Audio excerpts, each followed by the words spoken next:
এই ভিডিওতে আমি দেখাবো পূর্বে তৈরি করা কিফ্রেমকে কিভাবে এডিট করা যায়। এটা সরাসরি এই টাইমলাইন থেকেই করা যায়।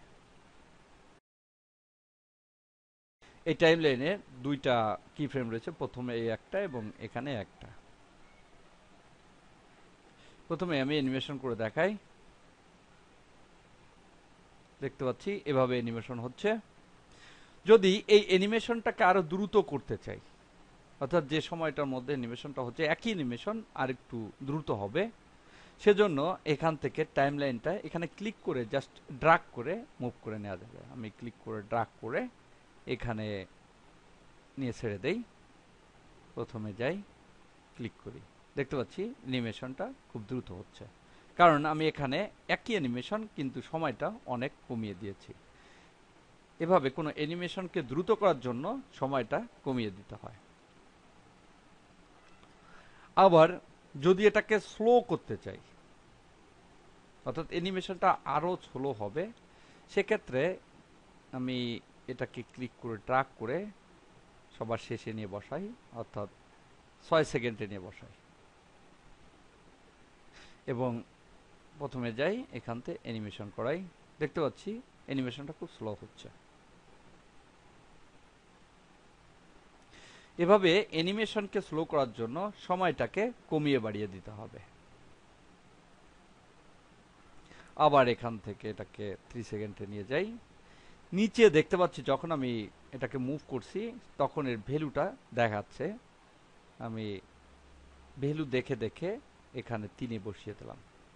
আবার অ্যানিমেশন করি, দেখতে পাচ্ছি এখন 3-এ চলে আসছে।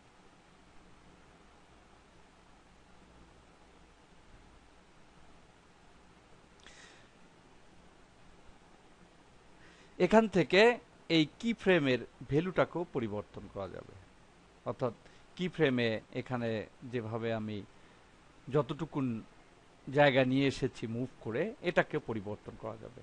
এজন্য এক্সিস্টিং যে কি ফ্রেম রয়েছে তার উপরে স্লাইডারটাকে নিতে হবে। এখানে দ্বিতীয় নম্বরটা এক্সিস্টিং অবস্থা রয়েছে, দেখতে পাচ্ছি।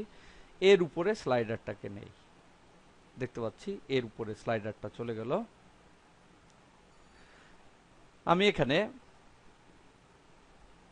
কি ফ্রেমের উপরে স্লাইডারটা রাখলাম। এই অবস্থায় সেট কি বাটনটিতে ক্লিক করতে হবে। তারপর এটাকে মুভ করে আমি যেখানে নতুন কি ফ্রেমটা সেট করব সেখানে নিতে হবে এবং তারপর আবার এই কি বাটনের উপর ক্লিক করতে হবে। এক্ষেত্রে আমি শুধু পূর্বের কি ফ্রেমটির ওভাররাইটিং করলাম। এবার আমি অ্যানিমেশনে যাই, প্রথমে এখান থেকে অ্যানিমেশন করাই। দেখতে পাচ্ছি পূর্বের যে কি ফ্রেমটি আমি বাইরে নিয়ে গেছি সেখানে চলে গেছে, অর্থাৎ প্রথম থেকে এসে বাইরে চলে যাচ্ছে। সেট কি, এটা অফ করে দিই। এভাবেই কোনো অ্যানিমেশনকে দ্রুত করা যায় এবং ধীরে করা যায়, আবার কোনো কি ফ্রেমকে ওভাররাইটিং করা যায়।